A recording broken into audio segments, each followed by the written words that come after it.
आप रोक लेंगे, आप कोशिश करें। बाजवा साहब का आपने जिक्र किया, मरवत साहब कहते हैं quote and quote you are a messenger for general Bajwa.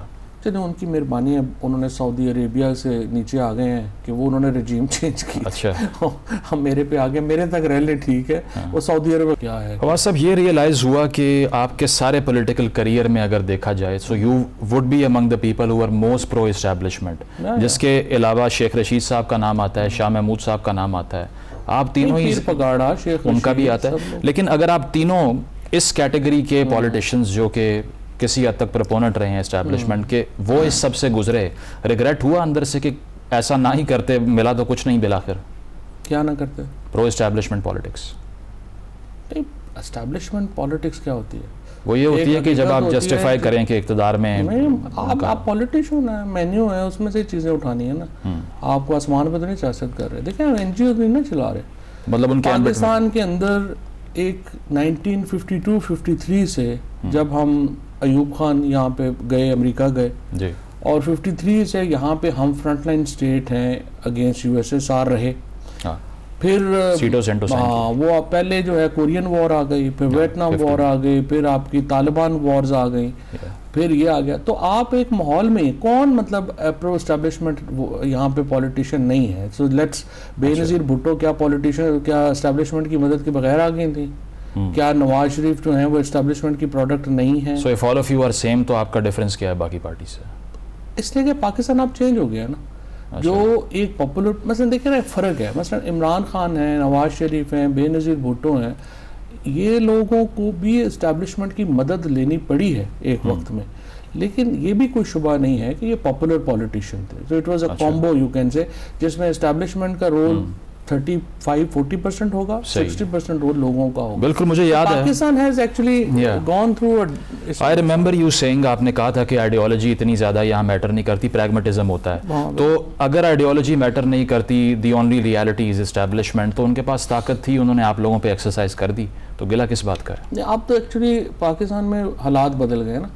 हालात इस तरह से बदल गए कि पहले जिस तरह हम अभी बात कर रहे हैं कि पाकिस्तान में हम तो हमेशा फ्रंट लाइन स्टेट रहे हैं, और पाकिस्तान के अंदर जो सिचुएशन है वो हम वोट किनशिप भी करते थे ना पहले तो। अब आके ये हुआ है 2013 ऑनवर्ड जो चेंजेस आई हैं पाकिस्तान में, दो बड़ी चेंजेस आई हैं। अच्छा।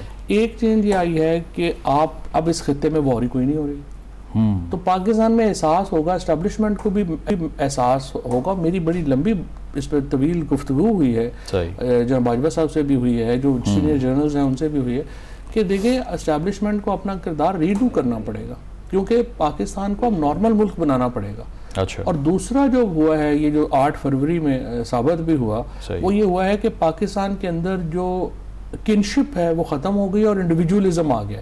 जैसे हम सेकंड उसमें था ना, जब इंडस्ट्रियल रेवोल्यूशन आया था यूरोप में, जी। तो उस वक्त क्या था कि वहाँ पे भी कबीले ही फैसला करते थे। जब इंडस्ट्रियल रेवोल्यूशन आ गया, लोग जो हैं वो अपनी तनख्वाहें खुद लेने लगे, तो फिर फैसले उन्होंने कहा हम खुद करेंगे। अब पाकिस्तान के अंदर इतना बड़ा यूथ बल्ज है, वो कहते हैं हम फैसले खुद करेंगे। So it's time to normalise Pakistan, और नॉर्मल पाकिस्तान का मतलब क्या है? डेमोक्रेटिक पाकिस्तान। सही। तो अब हमने जाना तो उधर है। अब कितनी देर वायलेंस से आप रोक लेंगे, आप कोशिश करें। बाजवा साहब का आपने जिक्र किया, मरवत साहब कहते हैं quote and quote you are a messenger for general Bajwa. चलिए उनकी मेहरबानी है, उन्होंने सऊदी अरेबिया से नीचे आ गए हैं कि वो उन्होंने रजीम चेंज की। अच्छा।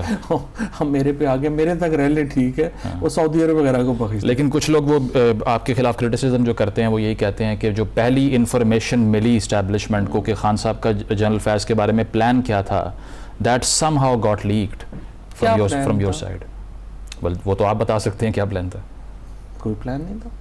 So he had no ambitions कि उनको एलिवेट करना है। इनको पता होता है, कोई नहीं लोगों का। अच्छा, ये बताइए कि कोई प्लान नहीं था इमरान खान का, और एस्टैब्लिशमेंट से इमरान खान की कभी लड़ाई हुई ही नहीं है प्रॉपरली। कोई हमारा इश्यूज के ऊपर इख्तलाफ नहीं था, हम तो बिल्कुल सही जा रहे थे। एस्टैब्लिशमेंट की एक इंटरनल पॉलिटिक्स जो है वो हाथ से निकल गई, और वो चूँकि एक बड़ी ताकतवर आपके एक्सप्रेस में अपनी पॉलिटिक्स हो रही होती है ना, हर जगह लोग अपनी उसके लिए हो रहे होते हैं, वो एक इंटरनल पॉलिटिक्स आउट हो गई। कोई ऐसा इशू नहीं था। खान साहब के भी कोई इश्यूज के ऊपर क्या लड़ाई हुई, कोई इशू नहीं था। और इसके साथ साथ मुझे याद है आपके दौर में जब आप खुद मिनिस्टर थे, तो आपने ये बात की थी कि 1.5 साल बाद आपके हुकूमत के 2019 के मिड में आपने कहा कि इलेक्टेड लोग आउट होते जा रहे हैं और ऐसे लोग आकर बैठ रहे हैं जो टेक्नोक्रेट्स हैं, तो अब आकर फिर मोहसिन नकवी साहब की इंक्लूजन गवर्नमेंट में जस्टिफाइड है या ऐसे लोग जो आ रहे हैं जो इलेक्टेड? तो अगर मैं अपनी हुकूमत पे तनकीद कर रहा था कि आप टेक्नोक्रेट्स ला रहे हैं, तो how can I actually acknowledge this even now?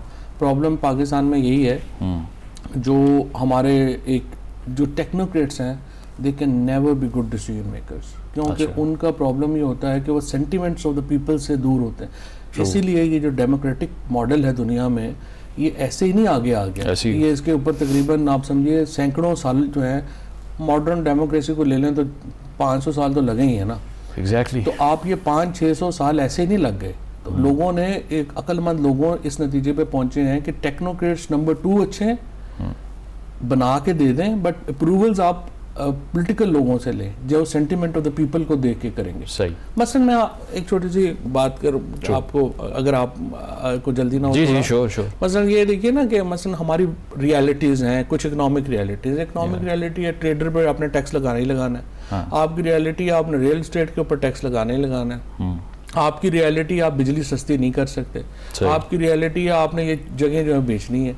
दूसरी तरफ रियलिटी ये है कि वो बेचारा जो ट्रेडर है उसकी कमर टूटी हुई है, उसको टैक्स देने का बेचारा जो है वो कर ही नहीं सकता। फार्मर को आप कह रहे हैं टैक्स, फार्मर तबाह बर्बाद हो गया। बिजली महंगी है, इससे ज़्यादा बिजली महंगी के ऊपर क्या खुदकुशियाँ जो हैं वो शुरू करानी है। सो जो टेक्नोक्रेट होगा ना, वो सिर्फ इकोनॉमिक रियलिटी सामने रखेगा, पॉलिटिकल नहीं रखेगा। जो पॉलिटिशियन होगा उसको पता है मैंने लोगों के पास दोबारा जाना है, तो वो this is the combo that. बिल्कुल। फाइनेंशियल करप्शन की अगर बात करें, पार्टी का बड़ा फ्रंट लाइन नैरेटिव था ये फील करती है पार्टी, आप इंडिविजुअली, कि अगर उस वक्त फराह गोगी साहब या उस्मान बुज़दार साहब या उनके साथ जितने भी नाम एसोसिएटेड थे, उनके बारे में जो एक फाइल खान साहब को मिली उसको सीरियस ले लेते तो शायद यहाँ तक ना पहुँचते, टसल ना होती, कन्फ्रंटेशन ना होती। मेरा तो ख्याल है कि Imran Khan should be proud of this कि 76 साल में पहली काबीना है जिसके ऊपर 1 रुपये करप्शन का इल्ज़ाम नहीं। ये वो पहली काबीना है जिसके ऊपर कोई मेगा स्कैंडल जो है वो नहीं आ सका। इमरान खान की ये एक, I think it's a huge, I think आटा चीनी की रिपोर्ट में वैसे नाम कुछ भी नहीं, वो तो हमने ही कराई थी। आटा चीनी की रिपोर्ट तो ऑडिट किसने कराया था? हमने कराया था। फिर भी नाम तो आपकी पार्टी के लोगों की, पार्टी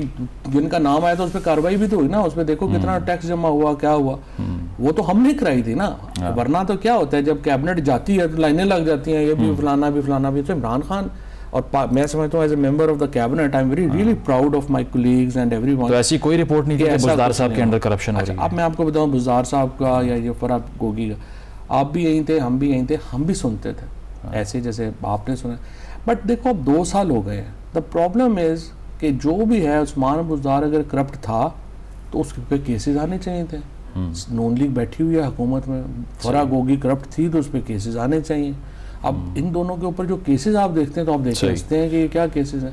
सो इसका मतलब ये है कि ये मीडिया कैंपेन ज़्यादा थी, सब्सटेंटिव जो था वो नहीं था। तो जो लोग ये कहते हैं कि ये फाइल देख के खान साहब ने बाजवा साहब को फ़ोन किया कि sac the guy who presented the report, कोई ऐसी बात नहीं, कोई ऐसी बात नहीं, कोई ऐसी बात नहीं। अच्छा, प्रोग्राम में एक ब्रेक शामिल करते हैं, ब्रेक के बाद डिस्कशन को कंटिन्यू करेंगे। Stay with us.